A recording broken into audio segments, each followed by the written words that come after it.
அப்புறம் நம்ம இதை மட்டும் யூஸ் பண்ணிக்கலாம் அப்படியே. இப்போ வந்து செய்ய ஆரம்பிச்சிருவோம். 1.5 கப் வினிகர், அதுக்கு வந்து 1.5 கப் தண்ணி சேர்த்துருக்கேன்.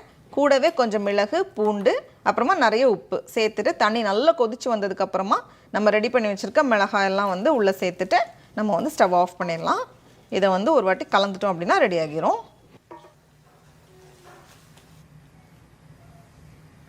ரெடி பண்ணிட்டோம். இதை வந்து நான் எப்போ பண்ணாலுமே வந்து அந்த அலப்பீனோ பெப்பர்ஸில் தான் பண்ணுவேன். ஆனால் இதுதான் ஃபஸ்ட் டைம் வந்து இதில் பண்ணியிருக்கேன்.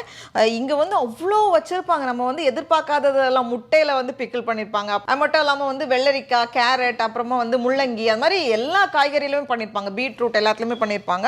அவ்வளோ வித்தியாசமான ஸ்பைசஸ் கூட சேர்த்துருப்பாங்க. அது வந்து இன்னும் நல்லாயிருக்கும். இந்த ஷவர்மா, அதுக்கப்புறமா அந்த நம்ம சும்மா அந்த சப்பாத்திலெல்லாம் வித்தியாசமாலாம் ட்ரை பண்ணுவோம்ல, அது மாதிரி பண்ணும்போதெல்லாம் நம்ம வந்து உள்ளே வச்சுக்கலாம். நல்லாயிருக்கும். ஒரு சின்ன புளிப்பு சுவையோடு நல்லாயிருக்கும். எல்லா காய்கறிலையுமே நம்ம பண்ணி வைக்கலாம். இது வந்து ஆறுனதுக்கப்புறமா நம்ம வந்து மூடி வைக்கலாம். அப்படியே இருக்க தான் டேஸ்ட் வரும். நல்லாயிருக்கும். இன்றைக்குள்ள வேலையெல்லாம் முடிஞ்சுது. இனி சாயங்காலத்துக்கு வந்து பஜ்ஜி போட போகிறேன். இது என்னது நான் கண்டுபிடிக்கணுமா?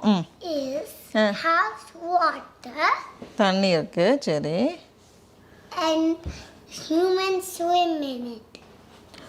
ஸ்விம்மிங் பூலா?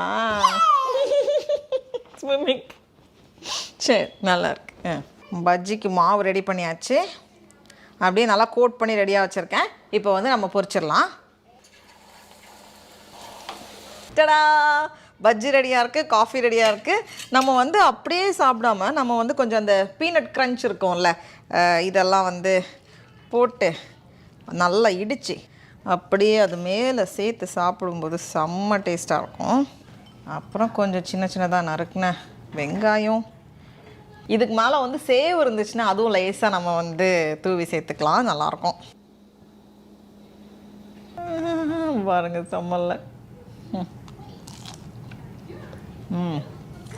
சும்மா பஜ்ஜியை வந்து நம்ம எப்போவும் சாப்பிட்றது. ஆனால் இந்த வேர்க்கடலையை நல்லா வறுத்துட்டு அதில் வந்து கொஞ்சம் மிளகாத்தூள், பூண்டெல்லாம் போட்டு நம்ம செய்வோம்ல, ஏற்கனவே நம்ம மெட்ராஸ் சமையலில் பண்ணியிருக்கோம்.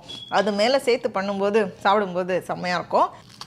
ஆஹா, அவ்வளோதான். எல்லாமே நம்ம வீட்டு தோட்டத்தில் உள்ள மிளகா வச்சு பண்ணியிருக்கோம். இது வந்து ரொம்ப நாள் வச்சு நம்ம யூஸ் பண்ணலாம். இதுவும் ரொம்ப நல்லாயிருக்கு பாருங்கள். அதுக்குள்ளே வந்து